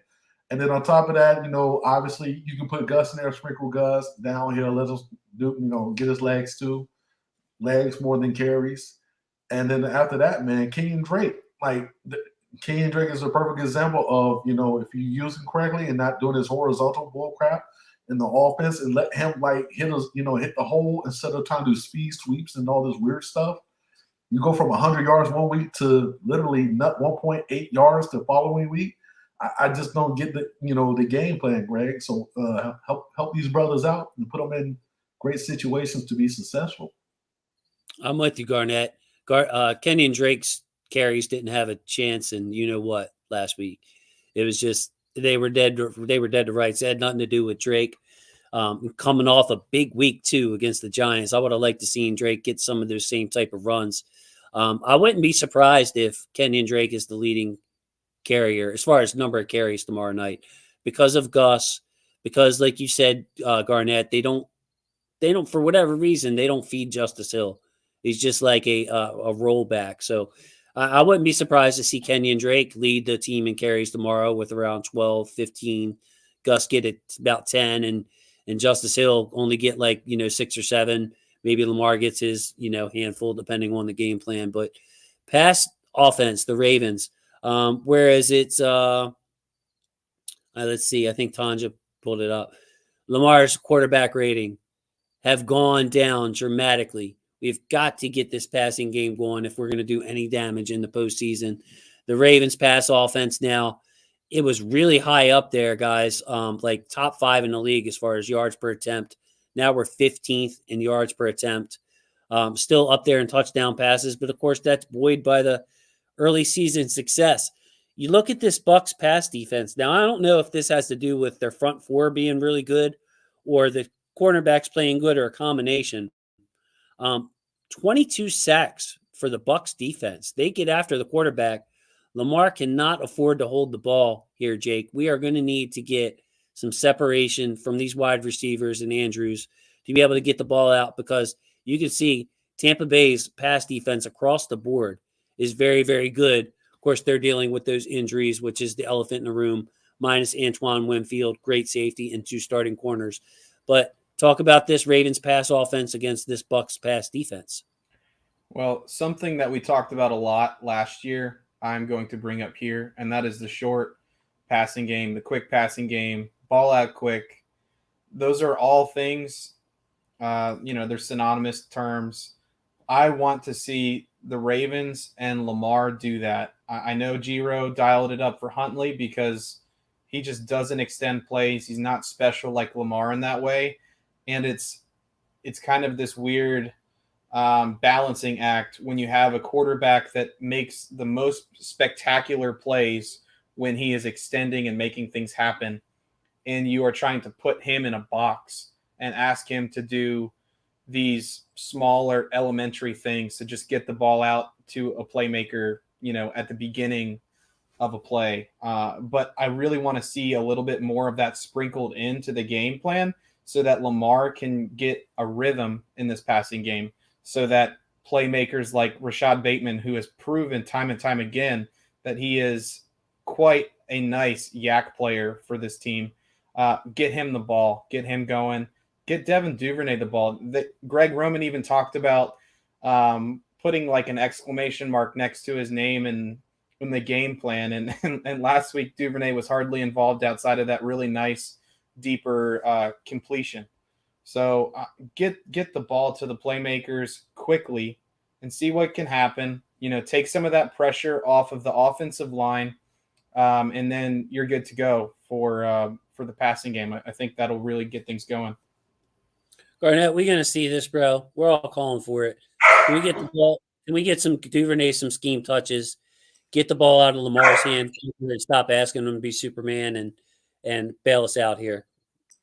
Yeah, I'm hoping, man. That it all relies on the Lord and Savior, which is in Greg Roman, man. I would love to see Duvernay be more involved in those situations. I would love to see Duvernay in the slot and let him run up the seam and just be a seam buster, man. You're for God's sake, you're gonna be playing against some young.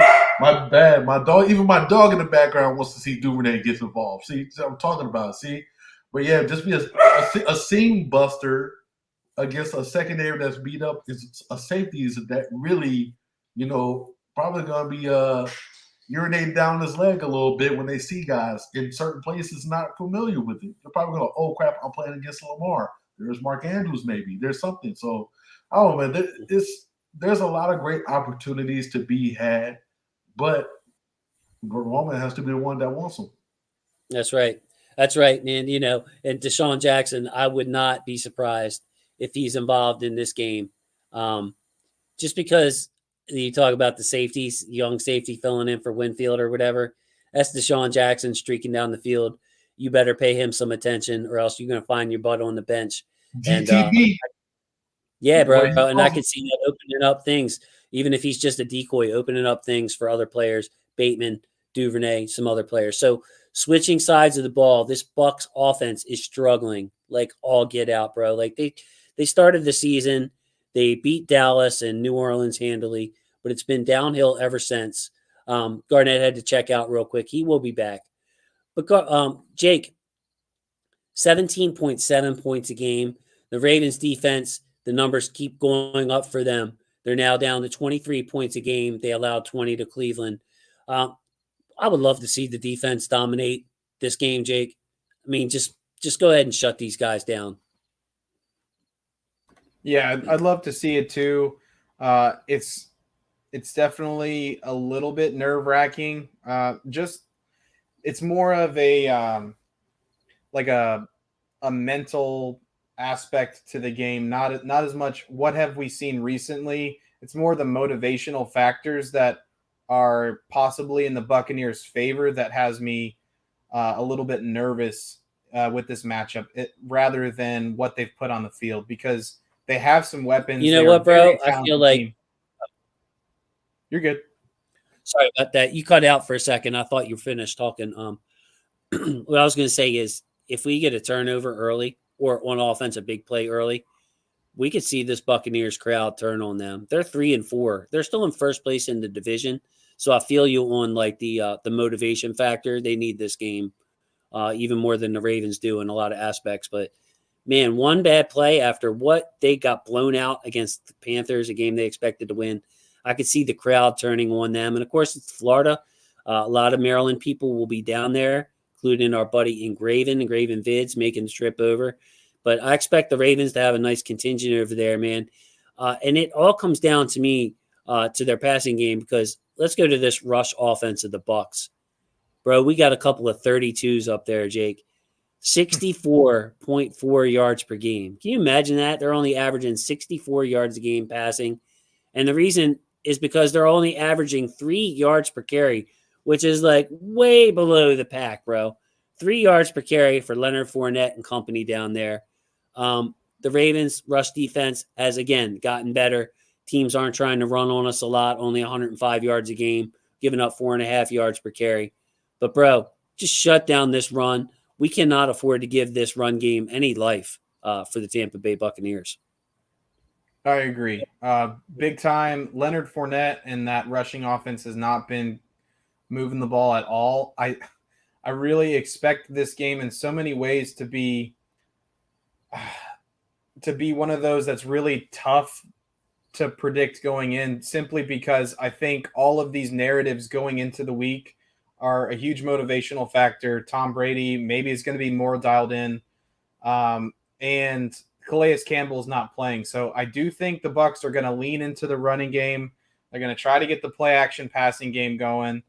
I'm not saying that the Buccaneers are going to be all of a sudden a much better team than they have been, but I definitely think they're going to be able to run the ball better than they have the past couple of weeks, better than that 3 yards per carry. And it's not because of some sort of pessimism that I have in the Ravens. It's more that I think they're just going to be hungry and motivated in this one. And the Ravens have to come out with that fire. Players like Broderick Washington are going to have to step up. He looks good. Travis Jones, Brent Urban in a big way is going to have to step up with Calais Campbell out as well. It's a good one. So Garnett, bro, dude, they can't get anything going with Leonard Fournette. 3.0 yards per carry for this Bucs team. Jake's saying that he thinks they're going to be kind of hell-bent on getting some kind of run game going because they can't go on like this, bro. Like, I mean, can we just completely shut them out? Yeah, they got rookie Rachaad White. I see Jason mentioning in the comments. I think he needs to be used more. If I'm a Bucs fan, I'm saying use this rookie. He's got a little juice. But Garnett, this Bucs run game is going nowhere. I think the Ravens really need to make them one-dimensional so they can key in on the good receivers that they have, buddy. Yeah, I believe so too. I think how they're built. We all know they're built to pass the ball, and really the run game is more of to establish, like an establishment more than anything. And with them, they can't establish nothing, so it almost like it creates a weird situation for them. And I think we are able to, those I call them dummy plays. The first down, we're going to try to establish manhood and try to, do a dive or whatever. Those plays, I think we're just going to squash them right in the dirt. And after that, they're probably going to try to do a little short game pass, short game modified, AKA a modified run game, which is short game. And I just don't see that happening for them. Jake, he hit on a great point with Brent Urban. Brent Urban is basically taking the Calais Campbell role, and we're going to see a lot of Travis Jones. Travis Campbell. That's a beautiful fusion, right? But with Travis Jones, man, I think this is a really big game. I think he's fully healthy, I believe. For him to really, establish, I'm Travis freaking Jones. This is the guy that we want, a lot of us, me, Jason, wanted, and coming out the draft. I think this is a great opportunity for Matt Abuke to blossom even more than what he is. So, man, I feel like, I like Lenny, good old Lenny, man. But I just think, this is going to be a rough day for him out in those streets of Tampa Bay. Yeah. So going to their pass offense, Garnett, again, bro, I think that this is a manifestation of them not having Ryan Jensen, and having bad left guard play, and having guys like Travis Jones just eat them up the middle. You see the Bucs pass offense, they're 6th in yards per game. So you're like, all right, man, this Bucs pass offense is good, bro. They throw, but look at their yards per attempt, 22nd. So they have to settle, even with Mike Evans, for a lot of short stuff. They're accumulating their pass yards 6.6 yards at a time. The Ravens, on the other side, 20 sacks. So they're finally getting home with their pass rush. Could be a long day for Tom Brady.